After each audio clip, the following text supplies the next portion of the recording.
Having talked about, behavioral economics and how it affects, our spending habits, in this video we'll be decoding Gen Z's unique financial habits.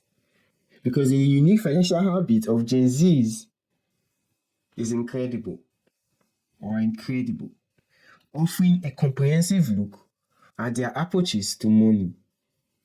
We'll be talking about insight into how this generation is reshaping traditional financial landscape and making it highly relevant for understanding current economic shifts. Are you a Gen Z and wondering why your financial journey feels so different from your parents? Or are you just struggling to understand why Gen Z isn't buying houses or traditional stocks? We'll be diving into, the unique financial habits of Gen Zs, from crypto and side hustles to delaying, major life milestone. So you won't miss these eye-opening insights. Hey guys, it's your boy Young Diamond. I welcome you once again to this channel. If this is your first time, do fit to like, share, and subscribe to this channel, and also click on the notification bell to notify you each time we make a post. Now, challenging the old guard by the Gen Z's financial rebellion talks about, forgetting the traditional savings account. Gen Zs, they are all about, high yield options and alternative investments. The old guard or the traditional savings account, you just have to work, you save, and, there's little insight about investments and high yield and all of that, because generally everyone was taught, or they are taught, just work, you save money, repair, and all of that. No proper insights on investment, which our schools today is not talking about. So, but for the Gen Z, it's all about high yield. Now, what percentage am I getting? And what are the alternative investments? The side hustle isn't just a trend. It's a foundational pillar of their financial strategy. Now, everyone is looking for extra, source of income to augment, their financial lifestyle and the economic, situation or crisis we find ourselves. So the side hustle for Gen Zs isn't just a trend. So it is being said that the Gen Zs are working or hustling more than the old guards, which are the generations before the Gen Zs. So the foundational pillar of their financial strategy are these side hustles. Hardly can you find a Gen Z just sticking to just one particular thing or one particular job. There's always something by the side that they are doing, they want to do. But gone are the days, people stick to just one thing and they're able to live with it. But the Gen Zs, the old traditional method is, fast evolving and transiting. So they just have to adapt. Debt isn't just a badge of honor. It is a burden to be avoided at all costs, especially student loans. Now, in developed nations, the Gen Zs are being, channeled into what we call the student loans, where you have to go to school, you get loans to go to school, and when you're done, you start paying those loans. And so many people are trapped in that burden. So many Gen Zs across the globe are trying to find their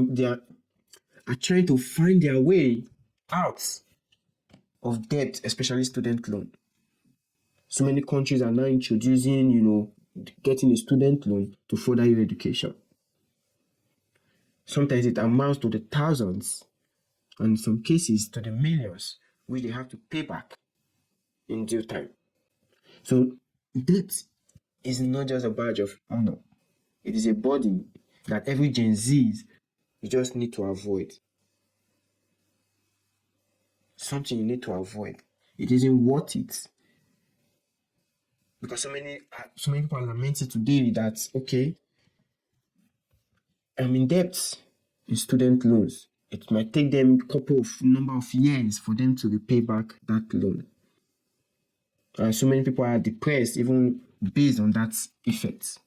So digital natives, digital wallets, and the rise of fintech is also making it easier for Gen Zs to interact with their money. We have digital wallets, from crypto and other, digital wallets. We have the rise of fintechs. Mobile banking isn't just convenience.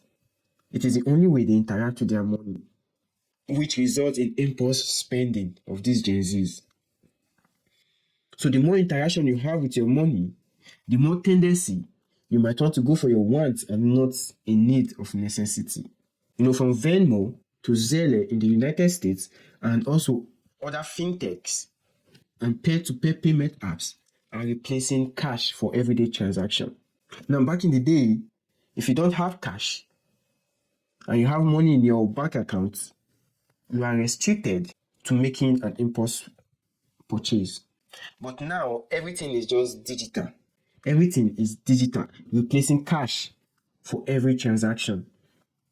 And even government or various societies are trying to introduce a cashless society. Cashless society will only increase the spending of individuals, because the more access they have to their money, the more they spend. That's the Gen Z for you. And mind you, the old guards don't have that flexibility to start using all these fintech apps, mobile banking apps, and all of that to making everyday transactions.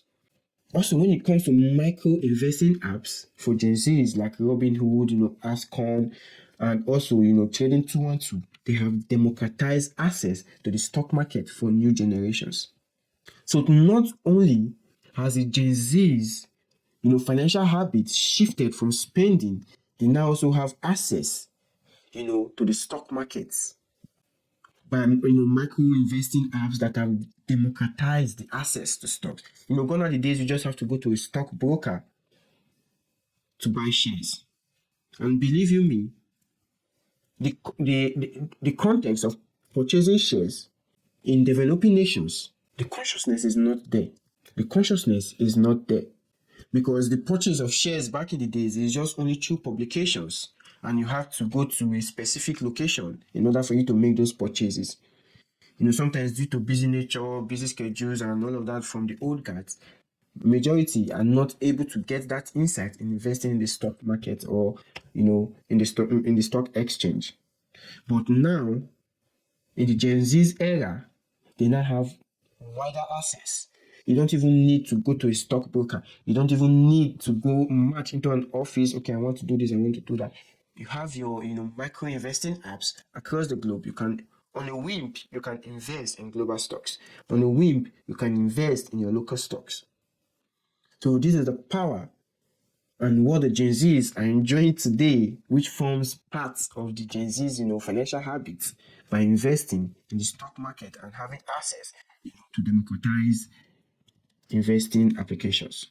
And also talking about the conscious consumers of the Gen Zs, which has to do with values over valuables. And also ethical investing and socially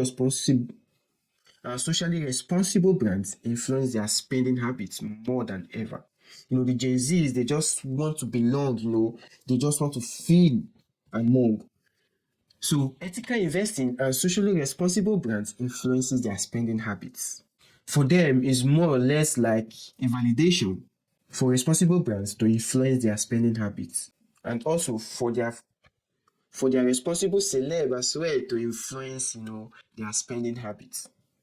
So it is likely to say that Gen Zs are spending more than ever because of some of the factors I mentioned when it comes to mobile banking apps, getting access to their finance, to their money, interacting with it, going cashless, fintech replacing the old traditional way, or replacing cash for everyday transactions. So in most cases, Gen Zs, they prefer values over valuable. When it comes to travel, concerts, and unique events, it takes priority over material goods. So Gen Zs, they love to party, they love to travel, unique events over, material goods. So the goalpost is somehow shifting from valuables to value.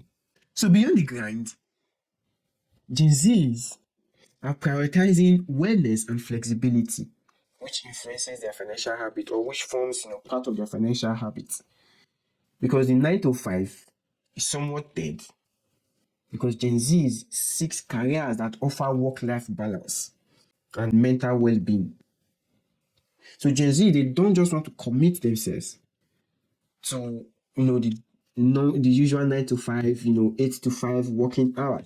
They just want a work-life balance. So the rise of digital nomads and remote jobs are now on the rise. So they crave for gig economic opportunities that provide both income and the flexibility they crave. Because the Gen Zs, they are ballers. They just, they don't even care about the system. They just want to live their life the way they want to. So they prefer opportunities that provides them both income and the flexibility they crave for. So financial independence isn't just a word, it's about freedom to pursue their passion. So Gen Zs are striving, trying to shift from the traditional way into the pursuit of their passion and freedom. So financial independence isn't just about words. You can be ready and you don't have the freedom to pursue your passion. So the Gen Z's financial habits is all about freedom and pursuit of their passion. So the Gen Z's financial, habits, they are quick to adaptability in a shifting economy. So they are quick to adapt. They are quick to embrace new technologies like cryptocurrency, NFTs, seeing them as opportunities.